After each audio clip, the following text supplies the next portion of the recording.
Many attempts at transformation begin carrying a silent belief. There is something broken in me. And even if it is never spoken aloud, that belief becomes the dominant frequency. The paradox is simple and harsh. When you move from self-rejection, you do not transmit to the field the intention of what you want, but the vibration of what you fear you are. Bruce Lipton reminds us that biology responds to our deepest beliefs. Cells do not distinguish between external reality and internal conviction. They obey the emotional software you are running. As long as you try to repair yourself, the body continues to reinforce the old map, as if saying, yes, you are broken, because that is what you believe. Here lies the central paradox. Effort rooted in rejection does not heal. It amplifies. You can repeat positive phrases, adopt routines, fill yourself with tools. But if the vibrational foundation is lack, the field will only return reflections of lack. The universe does not respond to conscious discourse, but to the energetic signature you sustain. Joe Dispenza shows us that true change only begins when there is neurophysiological coherence, when thought, emotion, and behavior stop contradicting each other and begin to tell the same story. It is at this point that the body stops reacting as if it were broken and begins to inhabit, in truth, a new identity. The invitation of this script is to look differently at your own search. What if trying is not the path? What if transformation arises not from fighting what you reject, but from resonating with what you already are in essence? Today we will cross this paradox, from correction to attunement, from fixing to allowing. Many journeys of self-transformation begin with a secret premise. I am not enough as I am. This starting point seems motivating, but in fact it creates a dominant signal of lack. In trying to change to correct, the person does not realize they continue to emit to the field the very pattern they wish to transcend. We can imagine this as a crooked picture frame on the wall. Instead of adjusting the nail that holds it, the person insists on pushing the frame one way and then the other. The picture may look straight for a moment, but soon it tilts back to its original angle. The problem was never the frame, it was the hidden base that sustained it. In the same way, many practices, no matter how sincere, fail when the foundation is self-rejection. Positive affirmations spoken from fear sound like empty echoes. Routines created to compensate for a sense of inadequacy only reinforce the narrative that something is missing. The practical point is to distinguish intention from energy. You may want abundance, but if you act from the belief, I am scarce, the field records scarcity. You may seek love, but if you move with the frequency, I am unworthy, it is that signature the universe reflects. It is not the declared goal that creates, but the silent vibration that sustains the search. The first step of change, then, is not to chase new techniques, but to observe honestly. Where does my impulse come from? Does it come from lack or from fullness? Only then does transformation cease to be effort to fix and become expansion of an identity already whole. Everything you believe yourself to be creates a field. Even before you act, your self-image is already emitting signals that organize experiences around you. Identity functions as an invisible transmitter. It does not attract what you consciously desire, but what, at depth, you recognize as true about yourself. Two individuals may follow the same routine, adopt the same practices, even repeat the same words. Yet if one sees themselves as limited and the other as expanding, the results will never be the same. The field responds less to external ritual and more to the identity vibration that sustains each gesture. It is like planting seeds in different soils. The technique is identical, but fertile ground bears fruit while dry soil does not respond. Identity is that soil. It defines whether the seeds of intention will have space to sprout or whether they will wither under the belief of insufficiency. A simple exercise can reveal this. Observe what is guiding your actions today. When you choose to work, to care for yourself, or to relate, which inner narrative is in command? Is it the voice that says, I must prove my worth, or the one that whispers, I am already whole, I am simply expanding? That distinction changes everything. Recognizing yourself as a magnetic emitter is to assume that external reality is a mirror, not a judge. When you alter the conception of who you are, the field responds in sync, reorganizing encounters, opportunities, and circumstances. Life does not deliver what you ask for with words, but what you vibrate with identity. Many people try to change themselves as if repairing a broken machine, with tension, force, and insistence. This is the movement of fixing, a gaze that seeks out the flaw and tries to correct it by force. But in the vibrational field, the more you focus on the defect, the more the defect is reinforced. It is like trying to put out fire by blowing wind. The effort only feeds the flame. The alternative is tuning. It is not about repairing what is wrong, but about choosing a different state, like adjusting the pitch of a musical instrument. Instead of striking harder at out-of-tune strings, you gently turn the peg until the right note appears. Change does not happen through fighting the error, but through adjusting the frequency. This musical metaphor is powerful because it shows that harmony is not born from brute effort, but from sensitivity. A well-tuned string does not need force, only precision. So too with consciousness. When you stop fighting what you do not want and begin to tune into what you desire, the field responds with clarity.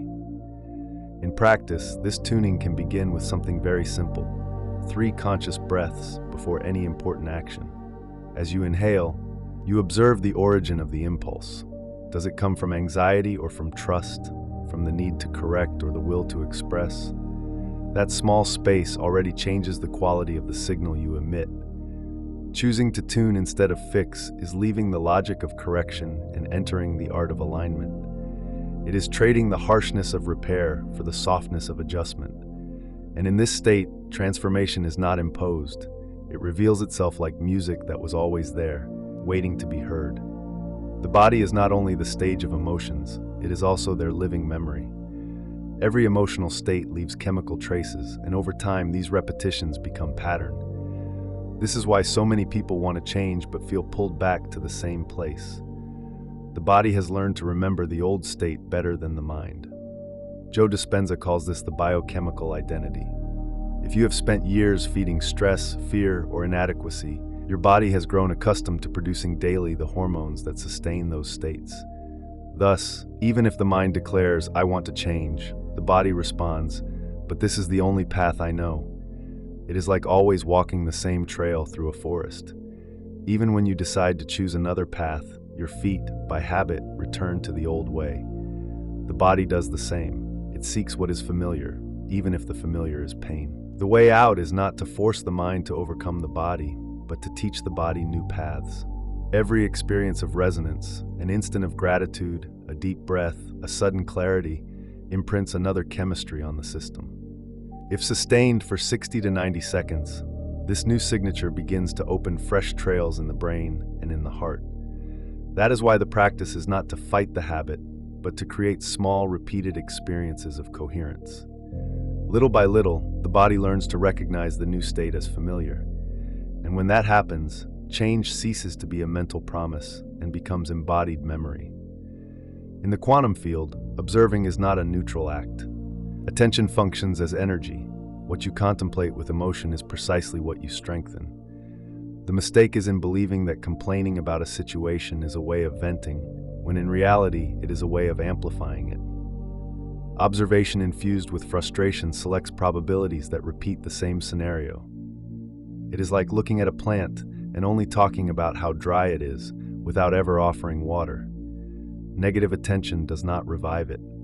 It only reinforces the image of lack. The field works in the same way. It mirrors back in sync the emotional tone of what you choose to feed with your focus. Everyday examples show this clearly. Someone may act correctly in practical terms, but if the energy sustaining the action is complaint or resentment, the external result will be a distorted reflection. The field does not respond to the gesture itself, but to the vibrational state that accompanies it. Therefore, the practice is not to deny problems, but to shift the posture toward them. Observing with curiosity instead of judgment opens space for new possibilities. Asking, "What is this scenario teaching me about my state?" is very different from repeating, "This always goes wrong for me." The law is simple and inexorable. What you observe, you feed. If you desire change, you must learn to nourish with attention what you want to expand. Life, like a sensitive mirror, does not reflect the words you say, but the vibrational quality of the gaze you sustain. Many confuse surrender with giving up. They believe that stopping the struggle is the same as losing, when in reality, conscious surrender is an act of vibrational intelligence. It is the moment when you decide to cease the interference of urgency and open yourself to the precision of flow. We can imagine someone swimming against the tide, spending energy to the point of exhaustion, believing they will only reach the other shore through effort. Surrender is like letting your arms go for a moment, feeling the current and adjusting the sail to navigate with the movement of the water. It is not passivity, it is attunement with the greater force that is already at work. In the quantum field, urgency is noise. The hurried desire says, "I still don't have it," and that signature vibrates as lack. Surrender clears the signal. Instead of fighting against the current, you allow the state of wholeness to be felt here and now. In that instant, the field receives a clear code. This already is. In practice, this surrender can be cultivated with a small ritual. Close your eyes for a few seconds, breathe deeply, and internally affirm, "I can be whole now." This simple phrase disarms the struggle and repositions attention in the present moment where coherence begins to stabilize.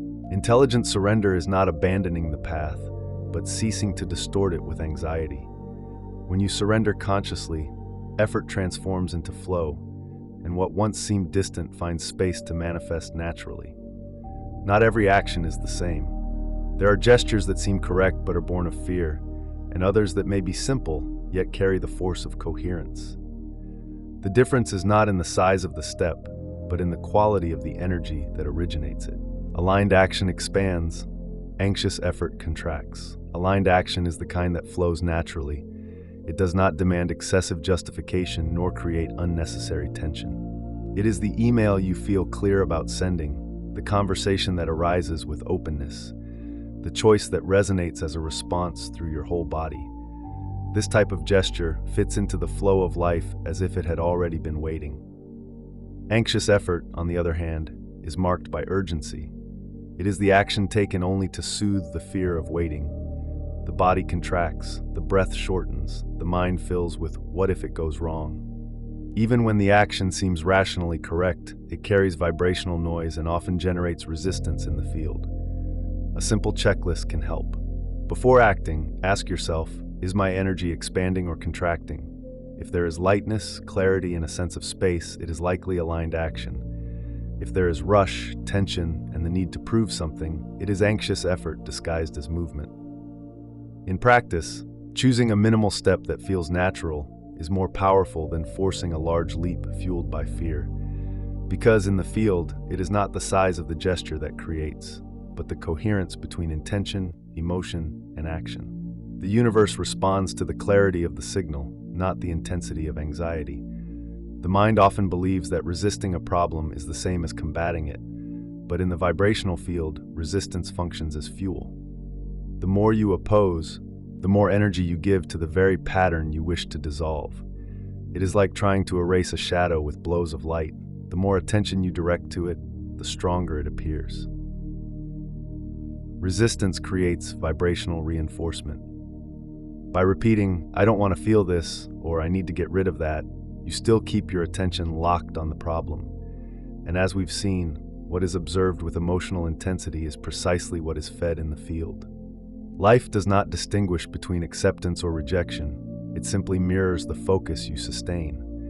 It is possible to map signs of resistance in daily life, a mental loop that keeps circling the same thought, a contracted body posture, a shallow, shortened breath.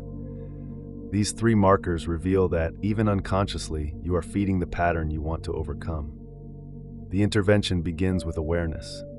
When you notice these signals, instead of fighting against them, take a deep breath, acknowledge the resistance, and redirect your attention. That pause breaks the automatic circuit and gives the body the opportunity to experience another frequency. True transformation does not arise from struggle, but from release. When you stop feeding resistance, the problem ceases to receive energy and gradually loses its force. It is not defeat, it is freedom. It is allowing life to reorganize without the mind waging constant war against what no longer serves. Tuning is the art of aligning, here and now, with the state you wish to live in. It is not pretending, it is not repeating empty phrases, It is allowing body, mind, and emotion to enact in coherence the frequency you choose. In that instant, you stop waiting for future change and begin to vibrate reality as the present. The process can be simple. First, feel. Allow a coherent emotion to arise, whether it is gratitude, trust, or serene joy. Then stabilize this state for a few seconds longer, sustaining it in the body for 60 to 90 seconds. This brief repetition is enough to teach the nervous system that the new state is possible. Next, act. Choose a minimal gesture that represents this vibration, a message sent with clarity, a word of kindness, an act of organization. The size of the step does not matter, but the coherence between emotion and action does. It is this small movement that anchors the state in the physical field. Repeated practice turns tuning into a neural network. Each time you align with the new state and act from it, you strengthen brain and emotional connections that make this identity more accessible. Gradually, the body stops reverting to the old pattern and begins to prefer the new path. Tuning, therefore, is more than a technique. It is a choice. It is deciding not to postpone who you already are in essence. Each time you tune into that frequency, you collapse a new line of reality. And the more you do it, the more natural it becomes to live as if the future were already here. The way you tell your own story shapes the identity the body sustains. If the inner narrative insists on, "I am still broken," or "I need fixing," the field registers this storyline as living truth. But when the story shifts to "I am whole in process," the body responds with different chemistry, and life begins to reflect this renewed signature. We can imagine this as rebuilding a house. Trying to raise new walls without changing the original blueprint is repeating the same error in new clothing. True change begins when you redraw the blueprint of the soul, the conception of who you believe yourself to be. Only then can the external walls sustain a new form. Reconfiguring narratives does not mean denying wounds, but reinterpreting them. It means seeing each challenge as part of an expansion, not as proof of defect. This perspective changes the frequency of memory. What once was weight becomes fuel. A simple practice is to create a calibration phrase for the body. Short, specific, and grounded, it works as a vibrational reminder throughout the day. It could be something like, "I am whole in process," or "My body already recognizes the new." By repeating it with presence, you give the nervous system a new reference for identity. Identity by resonance means living from the chosen state, not the old story. When the narrative changes, the emotion changes. When the emotion changes, the body reorganizes. And in this cycle, the field simply reflects what you have already decided to sustain. Bruce Lipton reminds us that the body is not a slave to a fixed destiny. It responds to repeated emotional quality, reprogramming cells and even genes according to the signature sustained. When you abandon the logic of continuous repair and begin to cultivate states of coherence, the internal chemistry shifts. In that instant, biology stops repeating the past and begins to create space for a new expression of life. Neville Goddard reinforces this principle by saying that every change is born from the conception we hold of ourselves. Living from the end is the invitation to assume right now the identity of the being you wish to embody. It is not waiting for the external reflection, but choosing inwardly the frequency of the already realized and letting reality reorganize in response. The synthesis is clear. Effort based on correction keeps the problem alive. Attunement based on identity opens the space for transformation. The field does not respond to what you declare you want, but to the vibration of who you believe yourself to be. That is why stopping the attempt to fix and beginning to tune can change everything. As a final practice, choose a short phrase that represents your new signature. Something simple, specific, that your body can feel as true. It might be, "I am whole in process," "I already inhabit the new," or any expression that resonates with your moment. Use this phrase over the next 24 hours as a bodily anchor, repeating it silently with breath and presence. Remember, change is not about reaching a distant self in the future.